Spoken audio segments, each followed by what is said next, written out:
right, Democratic strategist Scott Bolden and Fox News contributor Guy Benson.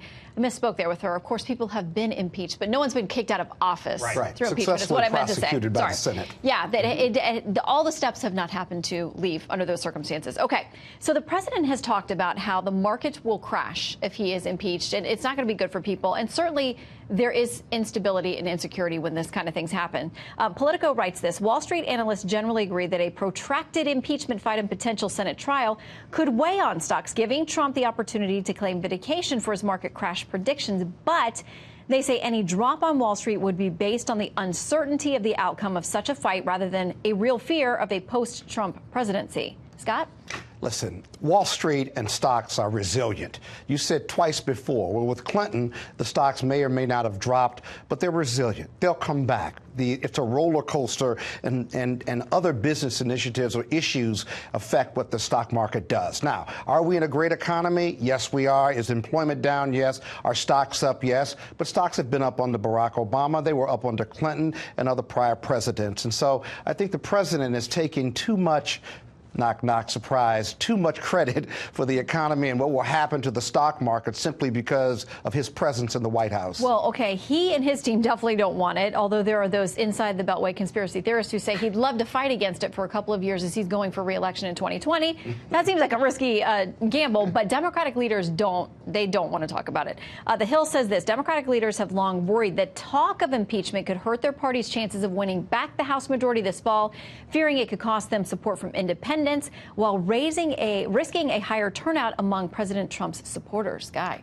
Yeah, I don't actually think it's a conspiracy theory that the White House, if Trump does not have impeachable offenses that are actually lodged against him, if it's this futile gambit by the Democrats, they would love to feed off of that and paint the resistance as extreme and fire up their own base. And that's why I think the Democratic leadership does not want to talk about this yet. I mean, okay, so the president this morning talking to Ainsley Earhardt on Fox and Friends saying, how can you impeach someone who's doing a good job? Well, the articles of impeachment would not say, you know, count one, doing a great job. It would be a high crime or misdemeanor, and I don't think we're anywhere in that ballpark yet.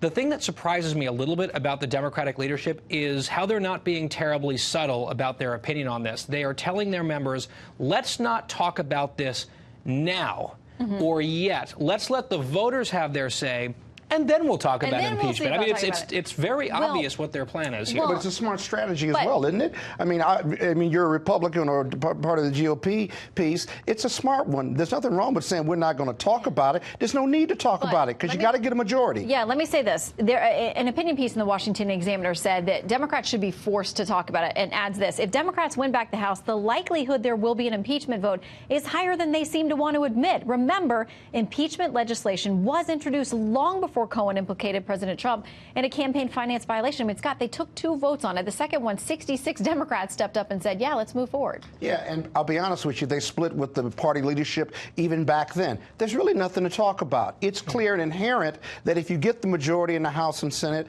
and given that the Democrats and this president has given them a lot of reasons to want to impeach him beyond the politics. Remember, the Mueller investigation is still out there. Cohen is still cooperating. And so once that gets completed, which a lot of Democrats think we ought to let that run its course and then figure out whether we're going to impeach someone or not. So it's way too early, premature, and I think the Democrats are right to root their answers in that. But let's just say, hypothetically, that the Democrats controlled the House right now. Same fact set. All the circumstances are exactly as they are today, but Nancy Pelosi were Speaker. Would there be much more serious talk of impeachment among your party? What's the count in the Senate? If we're over the House, what's the count in the Senate? And I'll answer your question. You got to get 2/3 over there. Right, you do. But the Democrats would argue under your scenario is that yes, there's Cohen, there's Comey, there's emoluments, there's this treatment or abuse, alleged abuse of women, and that's more than enough for high crimes and misdemeanors, proven or unproven, because this is a political process. But remember, it's not based on criminal law. I'm guessing you don't think that rises to high crimes and misdemeanors. At this point, no. Not that we're saying. Okay. All right, we'll leave it there. But I guess we're going to. Of course, I disagree, right? We're going to talk about the I word again many times. I have a feeling. All right.